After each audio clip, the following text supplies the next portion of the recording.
전 세계 핵잠수함 보유국은 단 6개국입니다. 미국, 러시아, 영국, 프랑스, 중국, 인도. 이 6나라만이 바다 깊숙한 곳에서 수개월간 잠수한 채 작전을 수행할 수 있는 핵추진 잠수함을 보유하고 있죠. 그런데 2025년 놀라운 일이 벌어졌습니다. 한국이 7번째 핵잠수함 보유국이 될 수 있는 권한을 미국으로부터 승인받은 겁니다. 전 세계 군사 전문가들은 경악했습니다. 도대체 어떻게 한국이 미국을 설득한 걸까요? 그 중심에는 한 가지 물건이 있었습니다. 바로 금으로 만들어진 왕관이었죠. 트럼프 대통령이 서울 정상회담에서 받은 그 금관, 많은 사람들은 그저 외교적 선물이라고 생각했습니다. 하지만 그 뒤에 숨겨진 진실은 달랐습니다. 금관 하나가 세계 해양 전력의 균형을 흔들어 놓은 겁니다. 펜타곤의 한 고위 장교는 이렇게 말했습니다. 우리는 한국에게 잠수함 기술을 준 게 아닙니다. 그들은 이미 모든 걸 준비해놨고 우리는 그저 허가 도장을 찍어준 것 뿐이었습니다. 도대체 그날 무슨 일이 있었던 걸까요? 저는 미국 해군 정보국에서 25년간 근무한 리처드 해리스입니다. 솔직히 말씀드리면 저는 한국을 우습게 봤습니다. 동맹국이긴 하지만 결국 미국의 보호 아래 있는 나라라고 생각했죠. 그런데 그날 아침 제 생각이 완전히 틀렸다는 걸 깨달았습니다. 그날은 평범한 월요일 아침이었어요. 펜타곤 사무실에서 커피를 마시며 뉴스를 보고 있었죠. 그런데 갑자기 속보가 떴습니다. 트럼프 대통령, 한국의 핵잠수함 건조 승인. 저는 커피를 뿜을 뻔했습니다. 뭐? 한국이? 제 옆자리 동료인 톰도 같은 반응이었어요. 이거 오버 아냐? 한국한테 핵잠수함 기술을 준다고? 우리는 곧바로 상부에 확인 전화를 돌렸습니다. 그런데 놀랍게도 사실이었어요. 더 놀라운 건 이 결정이 백악관에서 일방적으로 내려졌다는 거였죠. 국방부나 해군 참모본부와의 사전 협의도 거의 없었다고 합니다. 도대체 왜 이런 결정을 내린 거지? 저는 이해할 수가 없었어요. 핵잠수함 기술은 미국이 가장 철저하게 보호하는 기밀 중 하나거든요. 영국에게만 전수해줬을 정도로 민감한 기술입니다. 그런데 한국에게?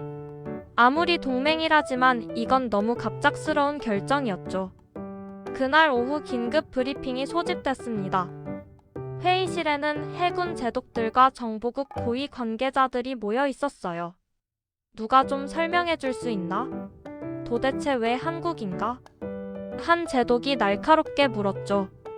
그러자 국무부에서 파견 나온 관계자가 조심스럽게 입을 열었습니다. 지난주 서울 정상회담에서 트럼프 대통령께서 한국 측과 깊은 대화를 나누셨다고 합니다.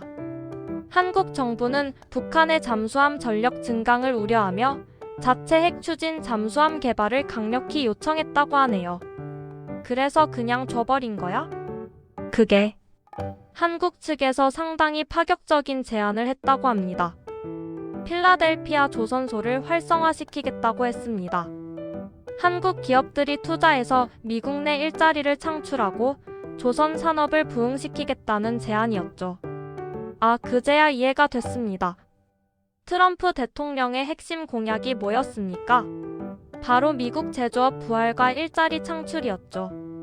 한국은 그 약점을 정확히 공략한 겁니다. 그날 저녁 저는 서울 정상회담 영상을 다시 찾아봤어요. 그리고 그 장면을 봤습니다. 트럼프 대통령이 금빛 왕관을 받고 환하게 웃는 모습을요. 카메라는 트럼프의 얼굴을 클로즈업했지만 저는 뒤편에 서 있는 한국 외교관들의 표정에 더 주목했습니다. 그들의 눈빛에는 만족감이 아니라 차분한 확신이 담겨 있었어요. 마치 모든 것이 계획대로 흘러가고 있다는 듯한 표정이었죠. 며칠 뒤 저는 필라델피아 조선소 실사팀에 배정됐습니다. 한국과의 협력 프로젝트가 어떻게 진행되는지 직접 확인하라는 임무였죠. 그곳에서 저는 마크 스탠튼이라는 베테랑 기술자를 만났습니다. 마크는 필라델피아 조선소에서 30년 넘게 일한 사람이었어요. 거친 손과 그을린 얼굴, 그리고 조선소 특유의 기름 냄새가 배어있는 작업복을 입고 있었죠. 해군에서 나오셨다면서요? 네, 정보국에서 일하고 있습니다. 이번 프로젝트 진행 상황을 점검하러 왔어요. 프로젝트라. 마크가 씁쓸하게 웃었어요. 무슨 문제라도 있습니까? 문제요? 글쎄요, 문제라고 해야 할지 모르겠네요. 직접 보시죠. 마크는 저를 조선소 안쪽으로 안내했습니다. 거대한 독이 펼쳐졌고 그 안에는 잠수함 건조를 위한 준비 작업이 한창이었어요. 그런데 뭔가 이상했습니다. 작업자들의 절반 이상이 한국어로 대화하고 있었거든요. 저 사람들이? 한국 기술팀입니다. 일주일 전에 들어왔어요. 우리는 여기서 잠수함을 만든다고 들었습니다. 당연히 우리 기술자들이 주도할 거라고 생각했죠. 그런데 마크는 말을 잇지 못했어요. 그런데 뭡니까? 그런데 이미 다 준비되어 있더라고요. 설계 도면, 핵 추진 모듈 설계, 심지어 자재 조달 계획까지 전부요. 저는 깜짝 놀랐습니다. 뭐라고요? 설계 도면이 이미 있다고요? 네, 우리가 본 건 완성된 도면이었어요. 그것도 우리 기술보다 더 진보된 설계였죠. 소음 감소 시스템, 추진 효율, 내압 구조. 모든 게 최신 기술로 설계되어 있었습니다. 마크의 목소리에는 자괴감이 묻어났어요. 우리 역할이 뭔지 아세요? 그냥 한국 기술자들이 시키는 대로 용접하고 조립하는 거예요. 우리가 조수가 된 겁니다. 언제부터 준비한 거죠? 한국 팀장한테 물어봤어요. 그 사람 말로는 5년 전부터 준비했다고 하더군요. 우리가 코나 풀고 있을 때 저들은 이미 미래를 설계하고 있었던 겁니다. 저는 설계실로 가봤어요.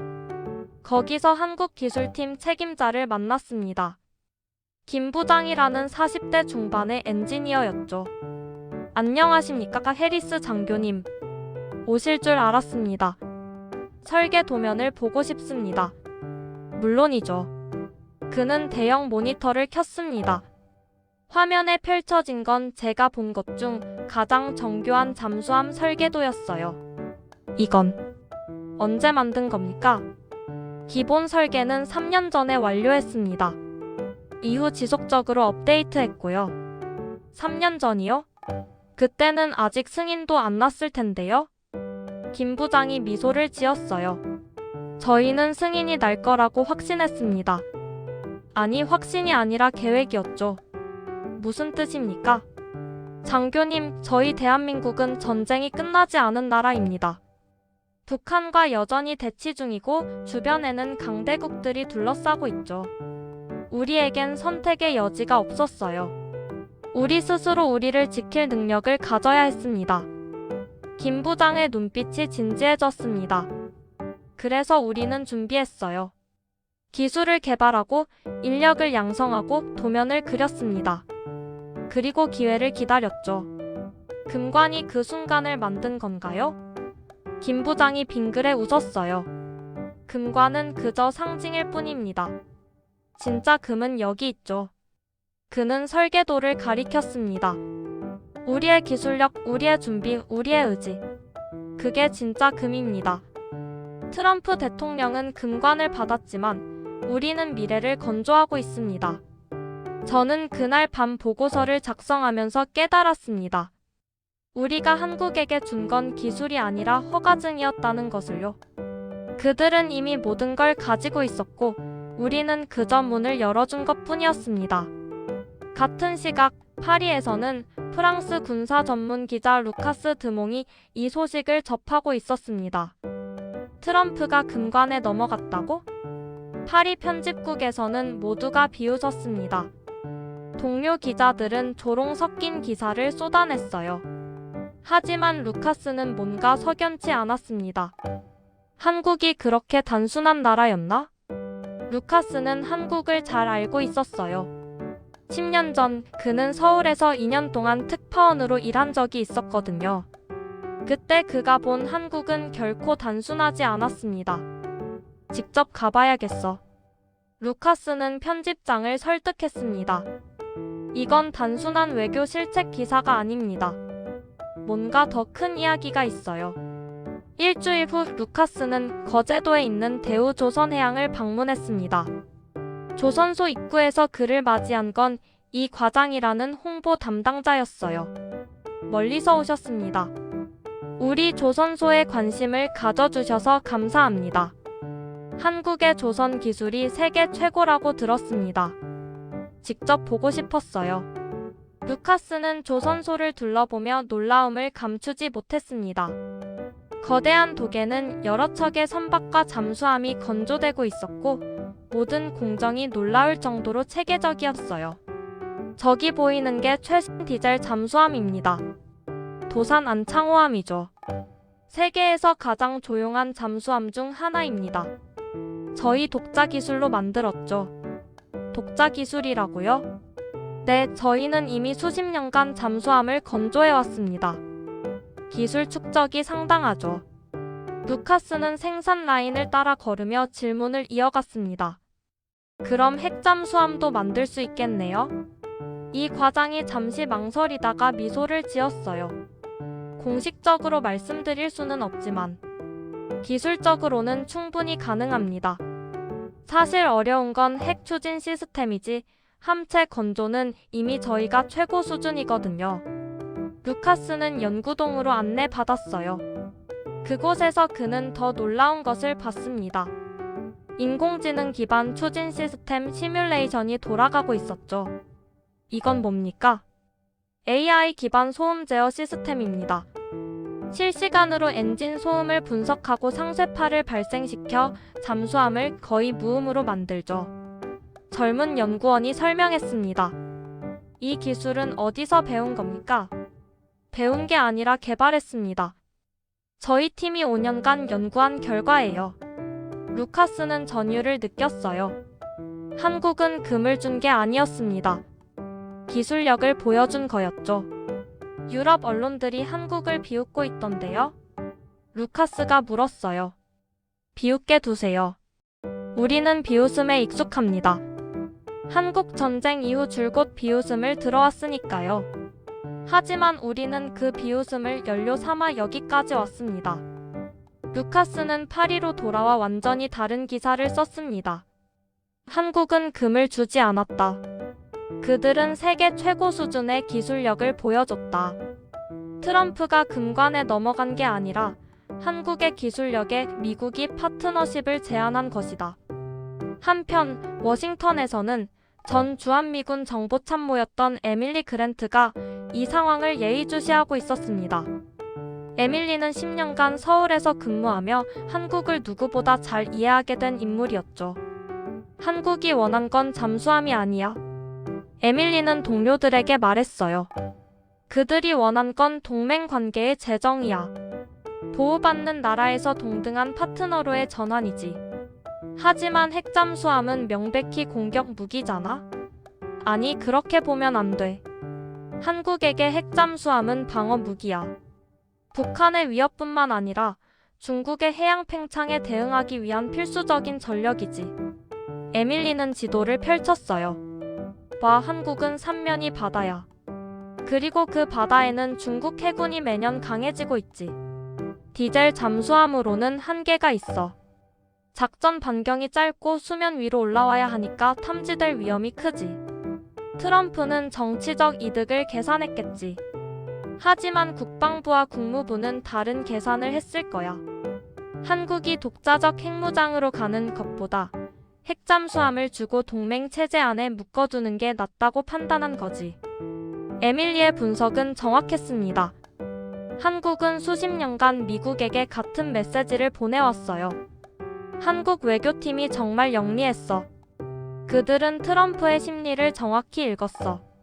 금관은 트럼프의 자존심을 건드렸고 필라델피아 조선소 일자리 공약은 그의 정치적 필요를 충족시켰지. 몇 달 후 호주 캔버라에서는 오커스 동맹 회의가 열렸습니다.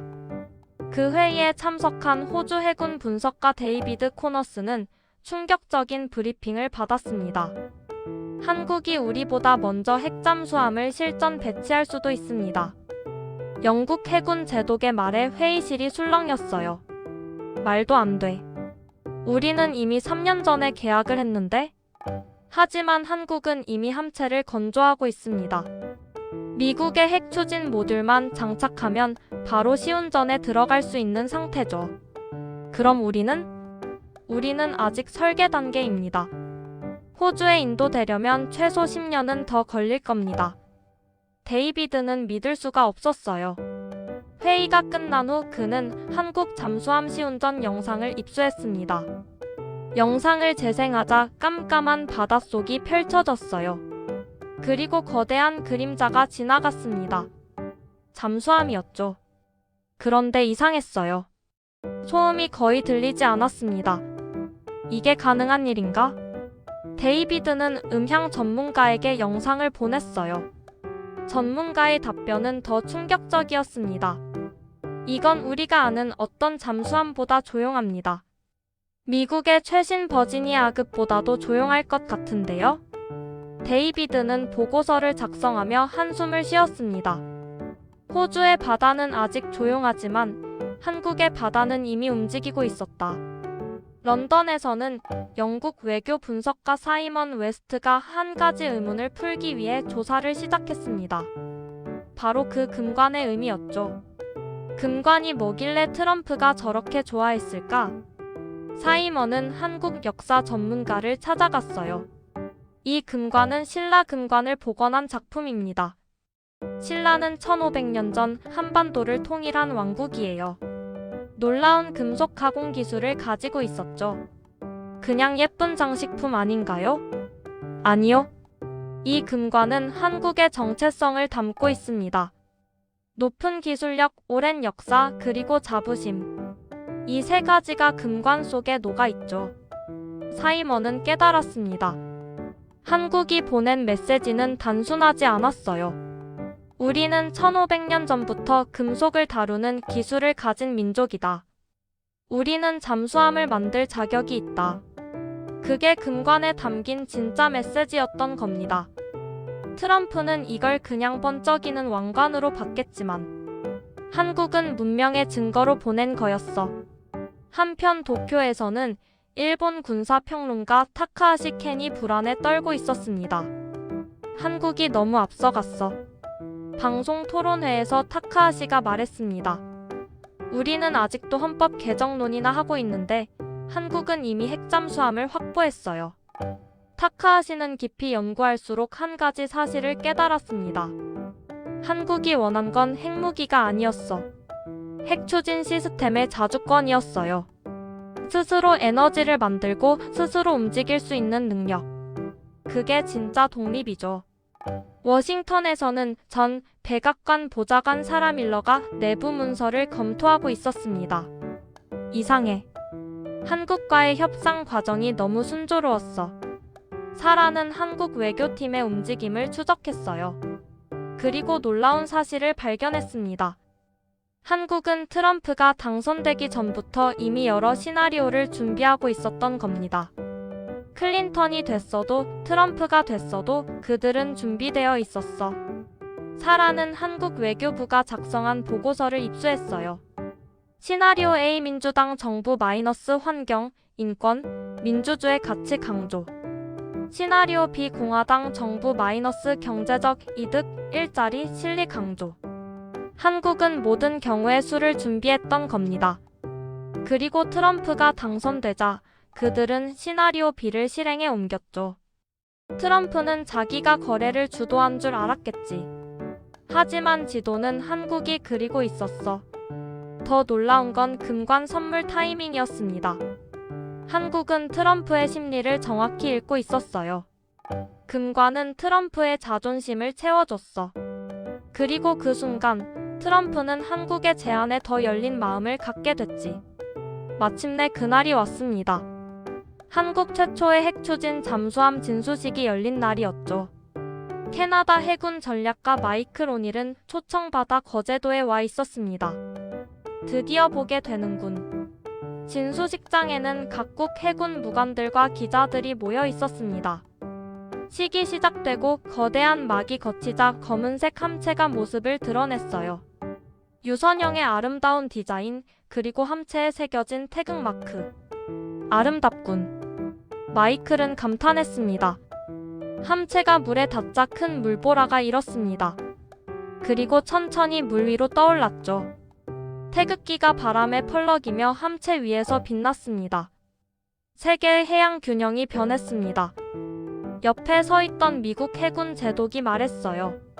한국은 이제 진정한 해양 강국입니다. 진수식이 끝난 후 마이클은 한국 해군 제독과 대화를 나눴습니다. 축하드립니다. 대단한 성과입니다. 감사합니다. 하지만 이건 끝이 아니라 시작입니다. 우리는 앞으로 더 많은 핵잠수함을 건조할 겁니다. 우리 바다를 지키기 위해서죠. 제독의 눈빛은 확고했습니다. 우리는 더 이상 누구의 보호를 기다리지 않습니다. 우리 스스로 우리를 지킬 겁니다. 그로부터 몇 달 후 저 리처드 해리스는 다시 한번 한국을 방문했습니다. 서울의 한 호텔 라운지에서 저는 그동안 만났던 사람들을 다시 만났어요. 마크, 루카스, 에밀리, 데이비드, 사이먼, 타카하시, 사라, 마이클. 우리는 모두 같은 이야기를 나눴습니다. 결국 우리 모두 같은 걸 깨달았네요. 에밀리가 말했어요. 한국은 금관이 아니라 미래를 선택했다는 것. 맞아요. 그들이 보여준 건 기술력이었어요. 그리고 그 기술력은 세계 최고 수준이었죠. 루카스가 동의했습니다. 트럼프는 이용당한 거였어. 아니, 정확히 말하면 서로 이용한 거지. 트럼프는 정치적 성과를 얻었고 한국은 원하던 승인을 받았으니까. 사라가 말했습니다. 하지만 장기적으로 보면 한국이 더 많이 얻었어. 그들은 이제 진정한 독립을 얻었으니까요. 타카하시가 덧붙였죠. 우리는 창밖을 바라봤어요. 서울의 야경이 아름답게 빛나고 있었습니다. 한국은 폐허에서 시작했어요. 70년 전만 해도 세계 최빈국 중 하나였죠. 그런데 지금은 핵잠수함을 건조하는 나라가 됐어요. 마이클이 조용히 말했습니다. 그들의 비결이 뭘까요? 제가 물었습니다. 절실함이었던 것 같아요. 그들은 선택의 여지가 없었어요. 강해지지 않으면 살아남을 수 없다는 걸 알았죠. 그래서 모든 걸 기술과 교육에 쏟아부었어요. 에밀리가 답했죠. 그리고 인내심. 50년, 60년을 내다보며 준비했어요. 단기적 이익이 아니라 장기적 생존을 위해서요. 데이비드가 덧붙였습니다. 우리는 밤늦게까지 대화를 나눴습니다. 그리고 모두 같은 결론에 도달했죠. 한국은 반짝이는 왕관보다 조용한 파도의 힘을 믿는 나라였다. 바다는 조용합니다. 표면은 잔잔해 보이지만 그 밑에는 거대한 힘이 흐르고 있죠. 한국은 그 힘을 이해하는 나라였습니다. 겉으로 드러내지 않지만 속으로는 엄청난 준비를 하는 나라였어요. 금관은 물속으로 가라앉았지만 한국의 이름은 수면 위로 떠올랐습니다. 세계 7번째 핵잠수함 보유국, 그리고 누구도 무시할 수 없는 해양 강국으로요. 저는 워싱턴으로 돌아오는 비행기 안에서 생각했습니다. 우리가 한국을 얕본 건 아니었. 동맹이라는 이름 아래 우리는 그들의 진짜 실력을 보지 못했던 건 아닐까? 한국은 조용히 준비했습니다. 세계가 비웃을 때도 의심할 때도 그들은 묵묵히 기술을 개발하고 인재를 키웠죠. 그리고 마침내 그 결실을 맺었습니다. 금관 하나로 바다를 흔든 나라. 아니, 정확히 말하면 수십 년의 준비로 바다를 정복한 나라. 그게 바로 대한민국이었습니다. 세계는 끊임없이 변하고 새로운 강자가 등장합니다. 어제의 약자가 오늘의 강자가 되는 시대죠. 한국은 그 변화를 몸소 보여준 나라입니다.